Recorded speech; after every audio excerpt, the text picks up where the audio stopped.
آئندہ مالی سال کا 14,600 ارب کا بجٹ آج پیش کیا جائے گا۔ بجٹ کا خسارہ تقریباً 6,500 ارب روپے سے زائد ہوگا۔ وفاقی ترقیاتی بجٹ کا حجم 950 ارب روپے تجویز، سبسڈی کے لیے 1,300 ارب، قرض اور سود کی ادائیگی کے لیے 7,300 ارب روپے رکھے جائیں گے۔ سرکاری ملازمین کی تنخواہوں میں 20% اور پینشن میں 15% اضافے کا امکان۔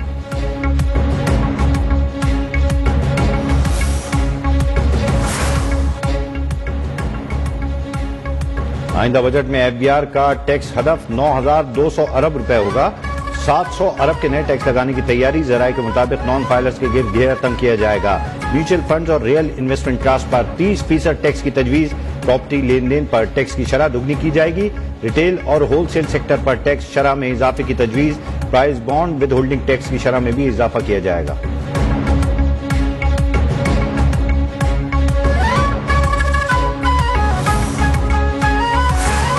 وزیر اعظم شہباز شریف کی زیر صدارت وفاقی کابینہ کا اجلاس آج دوپہر 3 بجے ہوگا۔ اجلاس کا ایجنڈا جاری، مالی سال 2023-24 بجٹ تجویز کی منظوری دی جائے گی۔ ای سی سی فیصلوں کی توثیق بھی کی جائے گی۔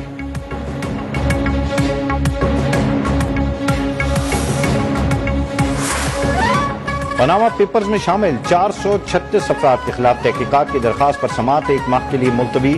امیر جماعت اسلامی سراج الحق کہتے ہیں ہماری درخواست پر فوری کارروائی نہیں کی گئی۔ اس ملک کا سب سے بڑا مسئلہ کرپشن ہے۔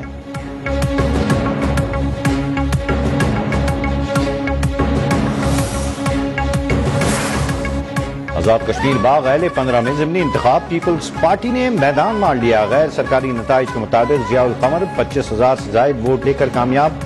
مسلم لیگ نون کے مشتاق مناس 20,485 ووٹ لے کر دوسرے نمبر پر رہے۔ آصف علی زرداری اور بلاول بھٹو کا ضیاء القمر کو مبارکباد۔ آزاد کشمیر کے عوام کا شکریہ بھی ادا کیا۔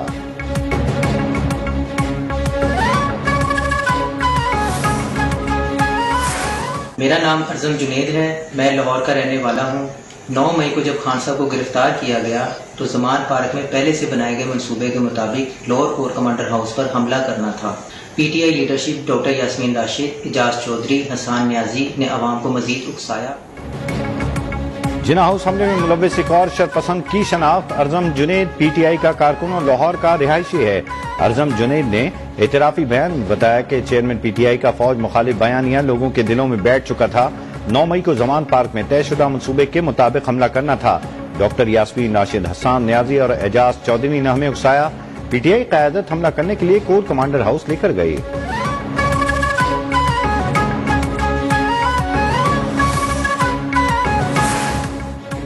سانحہ 9 مئی سے متعلق مردان سے عام ویڈیو سامنے آ گئی۔ سابق وزیر عاطف خان کا پولیٹیکل سیکرٹری شیر بہادر محمد شرپسندوں کو پنجاب ریجمنٹ سینٹر لے کر گیا اور حملہ آوروں کی حوصلہ افزائی کرتا رہا۔ شیر بہادر محمد حملہ آوروں کو کینٹ کے اندر جانے کے احکامات دیتا رہا۔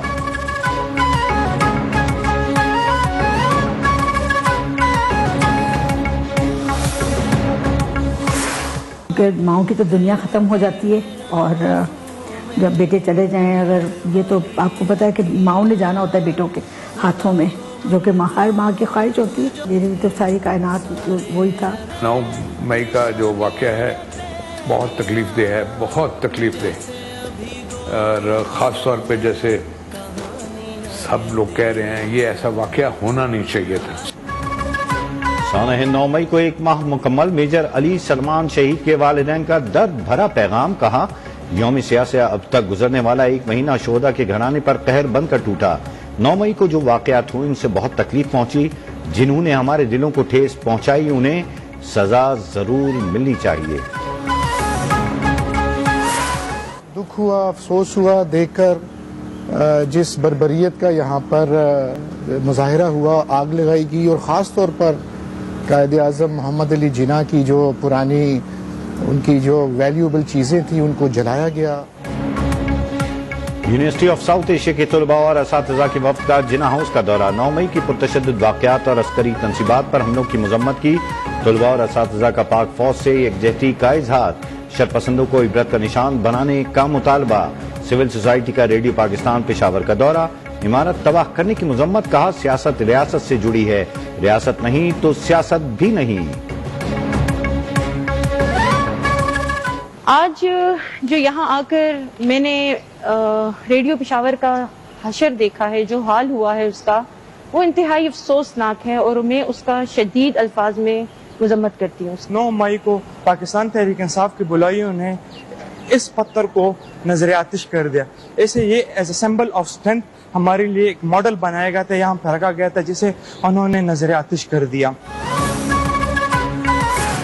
پاکستان کے خطرناک ترین دشمن کی افغانستان میں پراسرار ہلاکت، معصوم شہریوں کا قاتل ثناء اللہ غفاری اور شہاب المہاجر کنڑ میں ہلاک ہوا۔ ہلاک دہشت گرد نہ صرف پاکستان بلکہ بین الاقوامی سطح پر انتہائی مطلوب تھا۔ دہشت گرد ایران، ازبکستان، پاکستان، افغانستان میں حملوں میں بھی شریک رہا۔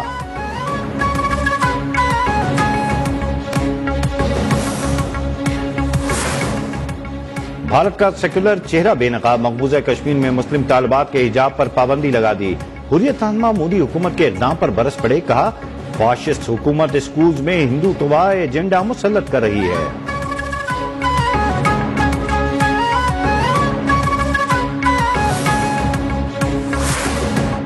سول جوہری پروگرام پر کام کر رہے ہیں، یہ کوئی راز نہیں۔ سعودی وزیر خارجہ شہزادہ فیصل بن فرحان کی امریکی ہم منصب اینٹونی بلنکن کے ساتھ پریس کانفرنس، کہا کچھ ممالک جوہری پروگرام کے لیے بولی لگا رہے ہیں، پروگرام کے لیے امریکہ کو ترجیح دیں گے، بہترین ٹیکنالوجی کے ساتھ پروگرام تخلیق کرنا چاہتے ہیں۔